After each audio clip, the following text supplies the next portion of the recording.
waiting for the perfect moment. Don't do it yet. Because here's how we got to do it. We got to just go right into it. We can't have like a long preamble. We got to, the whole point is that you don't like really plan it out too far. So when we do this live thing, we can't just, we don't want to hyper analyze it or like talk too much. We want to just dive right into it. Yeah. All right. So I titled the show. Who is responsible for your health? That's the title of the show. So I want to know, Max. Mike, because here's the thing. I wanted to talk to you for a long time. This is going to take 30 seconds. People are confused. It's obvious. It's very obvious to me. I'm witnessing this. I'm on the internet. The problem talking to people on the phone, and they're confused. Mike, the problem with obvious. Yeah. Obvious just means that the person saying it wants you to know that they already knew this.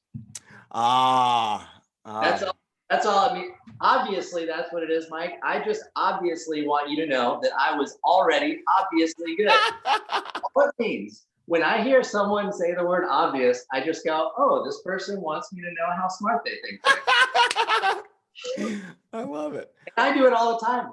All right, I want to hear your take on this. I look back at my videos from when I was teaching people stuff 10, 12 years ago. I've been teaching people over the internet for like 12 years. I say obviously so damn much. I am such an insufferable prick with my knowledge of neuroscience. I swear to God, I just say, oh, well, this is obviously your median nerve that you're extending. And it's just like, dude, come on. Well, here's the thing is, all words have a greater impact than what most people imagine. How I used to perceive words. The older I get, the more experience I have, the more I realize what an impact they're having.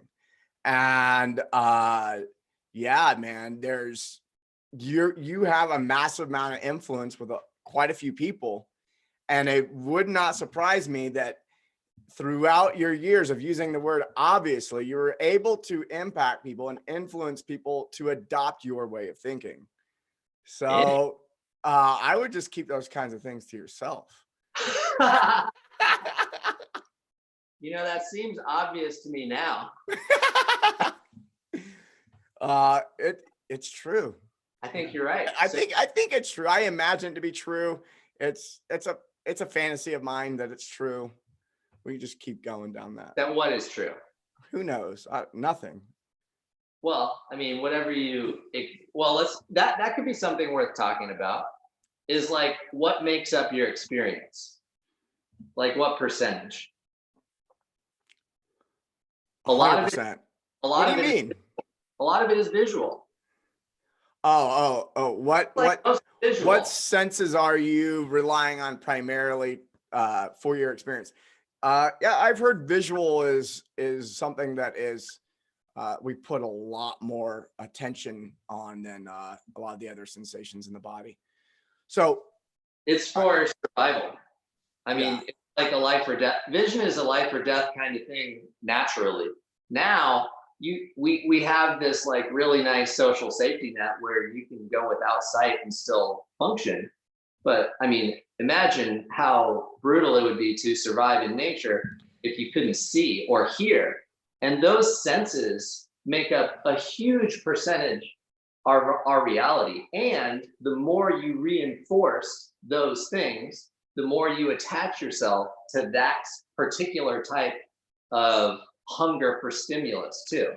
So if you're really looking at visual stimuli and your whole mind is engrossed in that visual stimuli, it's going to reinforce that behavior pattern, and your perception of reality is going to become highly visual and lowly tactile, and that's going to leave you feeling a disconnect between mind and body. I see.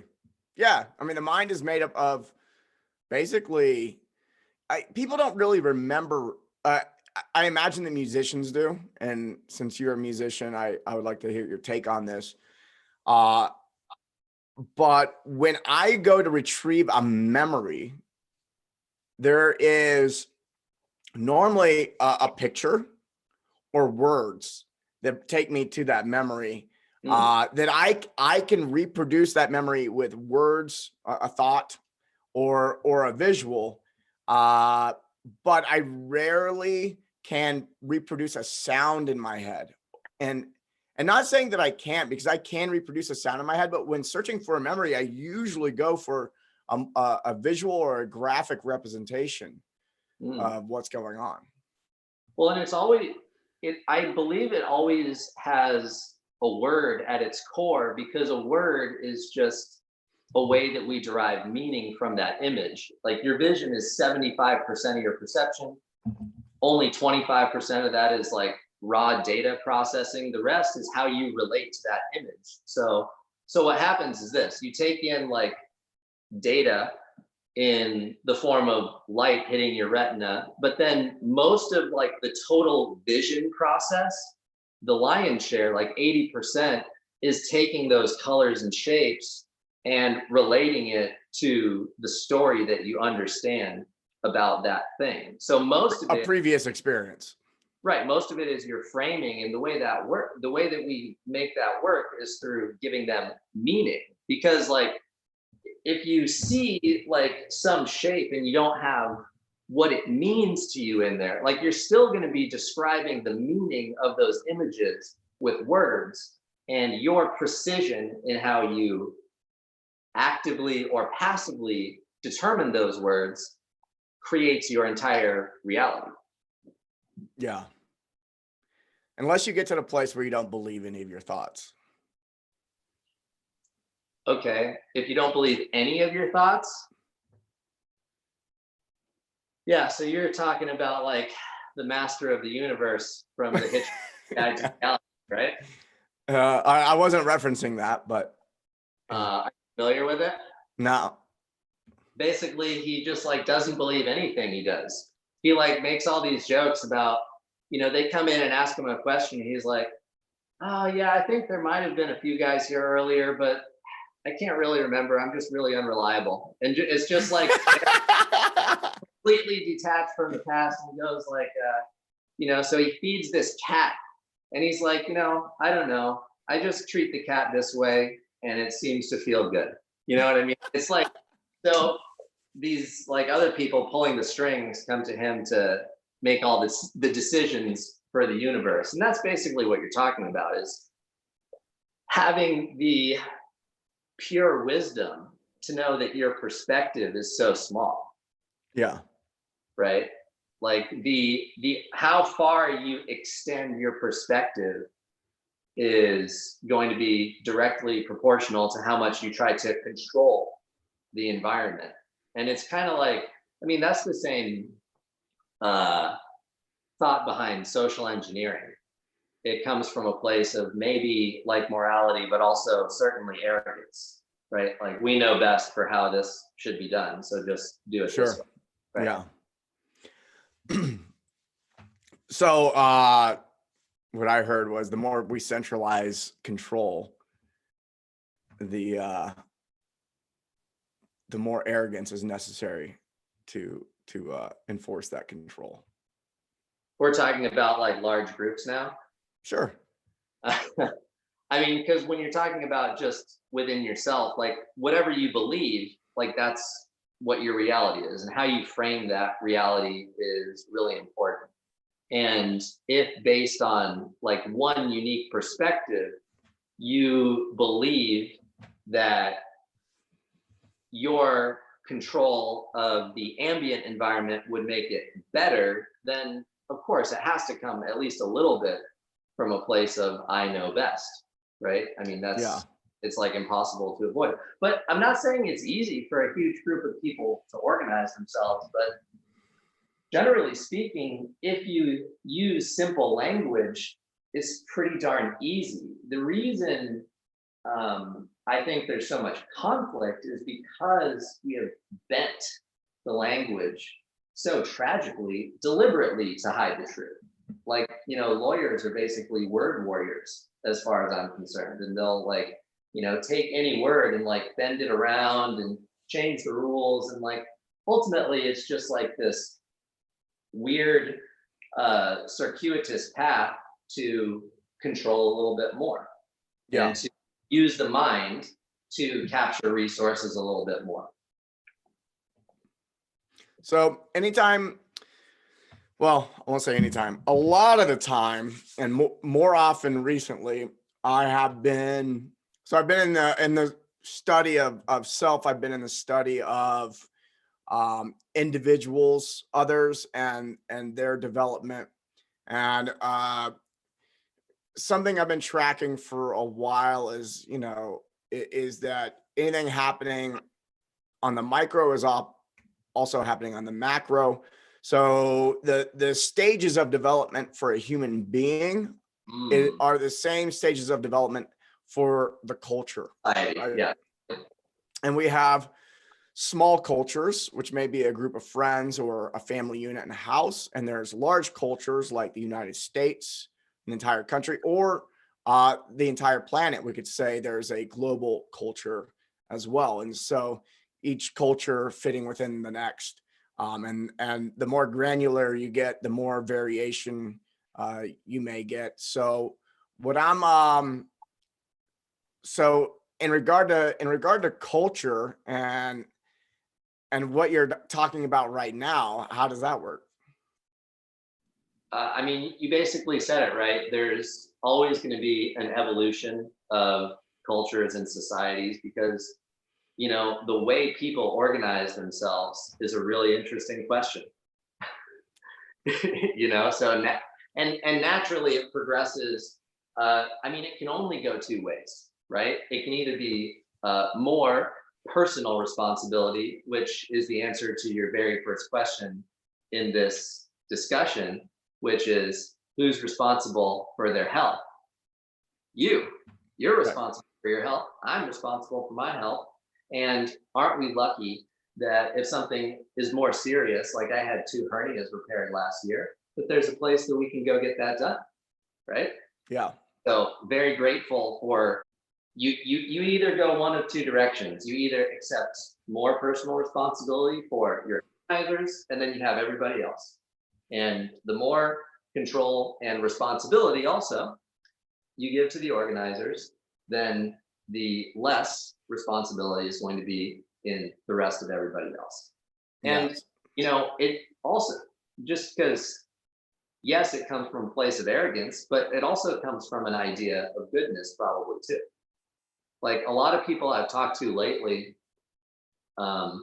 eventually get to this idea that like people just aren't smart enough to make the right decision, for themselves.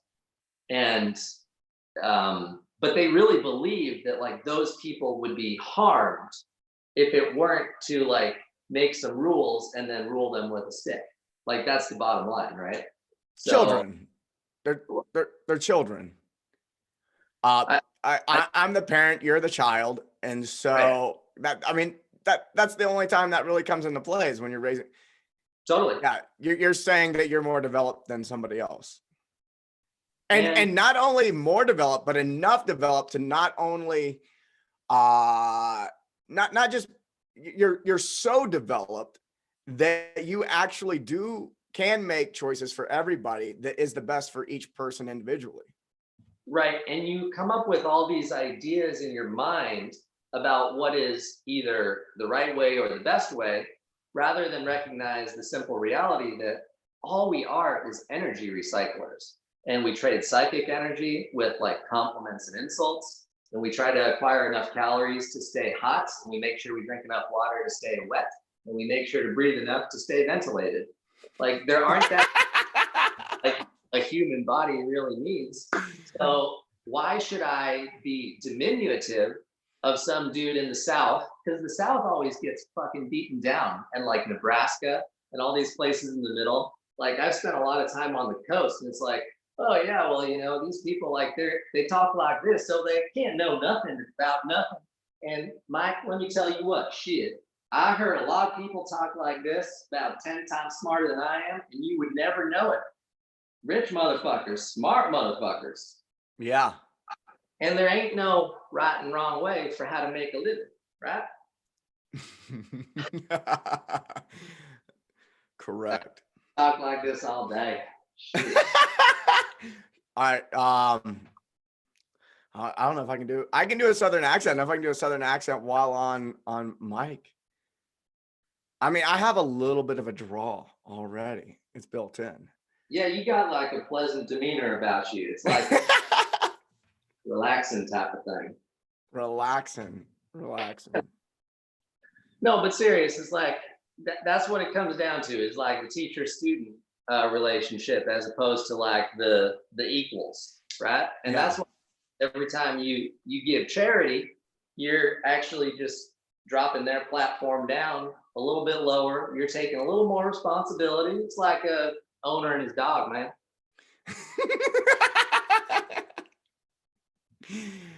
Oh man. So what I've noticed is over the years, my impression, my belief, my imagination has created this scenario where in points where fear is the greatest and where there's stress on the individual, people are a lot more quick to give up personal responsibility for someone else to take that responsibility and give them Yep. power. So what I'm witnessing right now in this with the threat of the coronavirus is a lot of people want to give up their personal responsibility, and they really are hoping that President Trump or somebody with a vaccine or a scientist or a Democrat or a Republican are going to come in and save the fucking day. So it's interesting because when I say I notice, this is the story I tell myself is when somebody starts getting really really excited about a potential vaccine, or they're excited about a cure to the disease, or they're excited about some decision a politician made or something that the media put out, it tells me is like, oh, they've yet to take 100% responsibility for their health. That's the story. That's how I'm interpreting it. Is I red flags go up for me. It's not their fault. They've been conditioned to seek answers from authority since forever. So of course they would be desperate for something to save them because they already believe that the only thing that is keeping them like alive and well is mama and papa, basically, still. So Yeah. it makes sense that given the sheer volume of fear pornography, like it's no wonder people are a little bit scared. Are you kidding me? I mean, there's also no better persuasion than this, than a doctor saying you might die. There's no greater persuasion. I mean, it's like a Ponzi scheme though, because it's so like long dated into the future. Like at least with religion, it's like live a good life or I'll send you to hell. And if you live the way I like, then you go to heaven. I mean, I would rather like get my heaven while I mean, my personal perspective is that life is heaven or hell, depending on your framing of the experience. Like you look at all this art over time, that art was made by people. And all of these people, including myself, are experiencing like heaven and hell constantly. And finding that balance is something that really like unites people through time, you know? Like people who looked to the tree spirit 15,000 plus years ago were also afraid. Fear is way more persuasive than love too, because it goes deeper. It goes like lizard, right? Yeah. So there's just no better, listen, I don't know anything, but there isn't better persuasion than an authority figure, appeal to authority, doctor saying you might die. Like it's so ridiculous. I had no better scam. I made an Instagram post. I've been making more. I've been writing more. It's been fun. Poking bears and all that. And I've yet to make any anti-vaxxer type of post, right? But and I'm not, huh? You'll get banned. And I'll get banned. Well, the thing is, I might, yeah. I've actually, there's some people who I follow that are outspoken that when I go on their Instagram page, there is you know how they, you may not know this because you haven't been on Instagram a lot, but they'll put up like a blurred image and then it says, warning, this has graphic content. It's like a crocodile eating, a lion. It's like, oh shit, you may not be ready for this. And now they have the same thing on Instagram. Is like, the statements made by this person have been flagged as not true or what the fuck ever. And I saw this for the first time yesterday from a really smart guy who I've been following, who like he's like very much so about the individual and personal responsibility, and there is no medical like blanket we can put on everybody to save the world. And his name's Dr. Shiva. I don't know if you've seen his stuff. He's great. I think you'd really like him. But it got flagged, and I watched the video. I could not find any statement. He didn't make any statements as if something was as it was. He questioned a lot, and that made me nervous. I'm like, not only now, if he had made statements like this is how this is what's happening, I would have been like, oh, I could see maybe there was a fact checker, or it was a fact check thing. I was like, he got fact check flagged for asking questions on Instagram. What the fuck? That's when I go, that gave me a little like, oh shit, that fired me up a little bit. Well, and there's like a new thing happening right now. The first part of the problem is that people are believing more of what they see on a little tiny screen or large, it doesn't matter, but they're believing a larger and larger percentage of that, right? And the way it's currently set up is not only that, everyone's in their house. A lot of that happens. It's with them all the time. A lot of that happens, and there is no there's no like universal area where everybody just puts out their stuff and it's not filtered. We have these large companies that do control the flow of that interchange, and they will decide what is true and not true for you before you even get a chance to see it. So on the one hand, it's like, this is a private business. On the other hand, it's like, is it free speech or is it not free speech? And what are the rules? Well, I say for language is like this. There's a Dave Chappelle joke. He goes, the First Amendment is first for a reason.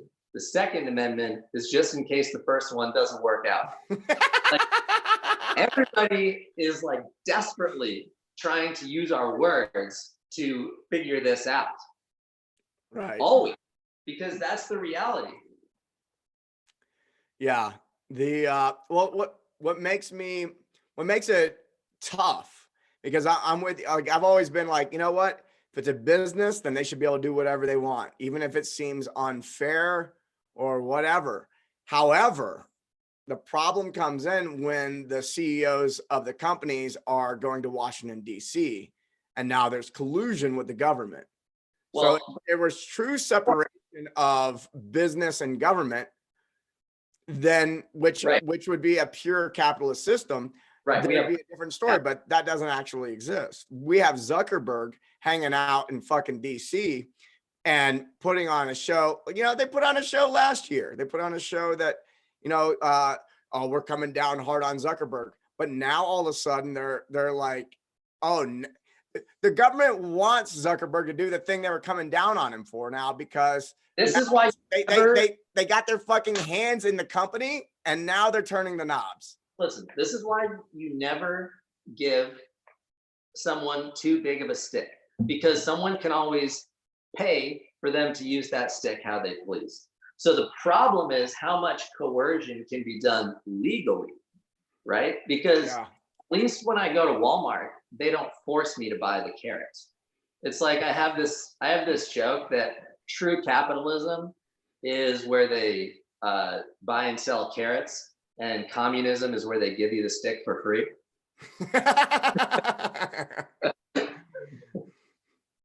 I mean, dude, human motivation is the carrot and the stick. Yeah. There's a guy on the boat that we're rowing. We're all rowing a boat. There's a guy with a whip, and there's a guy beating the drum. And you know what? It's like that. Row, row, row your boat gently down the stream. Merrily, merrily, merrily, merrily, life is but a dream. The older I get, the more that little rhyme just like totally blows my mind. So we've created this dream that's based on fear. And that's what we're experiencing right now. Is the fear is so great at such a hair trigger that people are like very much willing to turn a blind eye to the sticking that they are excusing and apologizing for. Well, we need the stick. Listen, it's for your own good. We got to use the stick. We got to force people to stop, connecting with each other freely. We got to stop that. We got to use the stick. It's for your own good. Like, it's just like you said before. Every argument ultimately leads back to what is the percentage of personal responsibility and then outside responsibility. Yeah. Well, I see in moments like this, there's the divergence becomes greater. So there's a high percentage of the population that goes, "Oh, please save me," and then you have a low percentage of the population who has that sovereignty that they've developed and go, I'm perfectly fine. And so that gap's only going to get bigger. And I've had people, I've said, hey, I'm not interested in participating in certain things, such as vaccines or something like that. So yeah, I'm really not interested in participating in that. And I feel very comfortable with it, whereas somebody else is freaked out about not having that as something to keep them healthy, right? Or their concern is, well, if I don't get my kids the flu shot and I don't get the flu shot myself, then like, I'm not being a responsible parent to my kids because I might pass the virus on along to them. And so now there's this whole collective. The collective is weak, so now we have to vaccine everybody conversation. Well, as if that was even if the vaccines were accurate. And I bet a lot of the people who feel this way also believe the food pyramid applies to everybody, and that school is a good 12-year investment in personal development for a smart, sophisticated adult. Are you kidding me? Like what the mainstream says to eat, which we're food. We're playing a game called Food or Be Food. The food pyramid, the mainstream idea is total hogwash. Of course, it doesn't apply to everybody. And what we do to kids is abuse. We abuse kids for 12 years. We measure people. We measure kids when they're 6 to decide if they're good or not at obeying authority, basically, and sitting still and paying attention instead of being curious and creative and collaborative. I mean, what do we expect? Like, it's so funny. Like, that's kind of what this has done for me, is it really made me realize that, we've stretched it to the point right now where the organizers who hold the carrots and the sticks, just there's no incentive for them not to keep capturing control. And for the people who are being controlled, that's what they're used to. So of course I'm going to be met with like verbal violence if I offer up an opinion that is contrary to the popular one, because most people believe what some media outlet tells them. most people blindly believe doctors, even though we're the fattest, sickest country. I mean, are you kidding me? The fatness and the sickness overall. I mean, it's no wonder. Yeah,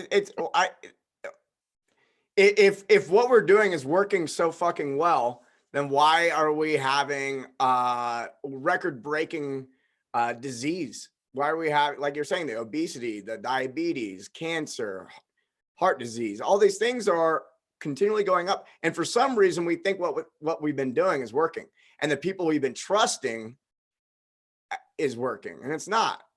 I mean, and part of it is we have to look at this as there's quite a few different things that are impacting and influencing the fatness and sickness of people. But the two big ones that I see is economic. People will always go towards what's cheap and convenient, because they want to make their resources, their energy, which is money, go as far as possible. And I think so, we still avoid being sick with spending almost no money on food, though. so what? I think you can be extremely healthy spending almost no money on food. I agree. But Yeah. so what I'm saying though is most of the cheap food is unhealthy. We'll say 90% is unhealthy. I would, And I would, then but on the other side is the education. So yeah. you have Oh, so you have economics and education, right? Both of which are coming from outside of yourself that's making an influence. The other two things that would cause influence over self, it comes from within, but I'm only talking about the external factors, the things that we control. behaviors. It's what do you believe and what do you actually do? That's the bottom line. What do you believe and what do you actually do? That's it. Beliefs and behaviors. Full stop. So do you think that people are behaving what they believe, or do you think that they're behaving in ways that are counter to their beliefs? I think For the most part. I think it depends on what you mean by beliefs, because I have in the past labeled myself as maybe the world's greatest hypocrite and most humble also, certainly. But you know what I realize is like the only way to get past that relationship is to, number one, forgive yourself for that, have compassion for yourself, and realize that everything we're doing is highly unnatural for a monkey. Like there's really no good reason why you would go like write books and teach seminars all over the world. Like I should be hanging in a tree with a banana right now. Like there's no reason I should be typing away on this thing, like with many of those lower layers of my brain. But, you know, of course people behave in a way that is different than what they believe is correct, but it's still all within the framework of the law of least action. You know, that's a natural law. We do like the least possible that we think will get us what we really need. And you just have to like elevate the importance of that behavior, because ultimately, if it is important enough, it's kind of like neurotransmitters. Like you need to have like a neurochemical catalyst by having enough neurotransmitters cross, right? It doesn't work if you just have like a little bit. Like Right. I sometimes think about manicuring my front yard, but like I don't really spend a lot of time there. So I always say fuck it. I've said fuck it for 5 straight years. It just rained a bunch, it's full of weeds. I could give a shit less. The reality is, like, because that's what I actually do. And then sometimes I'm like, do I want to have like a manicure? No, but I just don't care. So you ultimately always do exactly what you really, really, really want to do. And if there's something you're not doing, it's just not important enough yet. Like I swear, people get real hungry, they will do some unthinkable things. Yeah.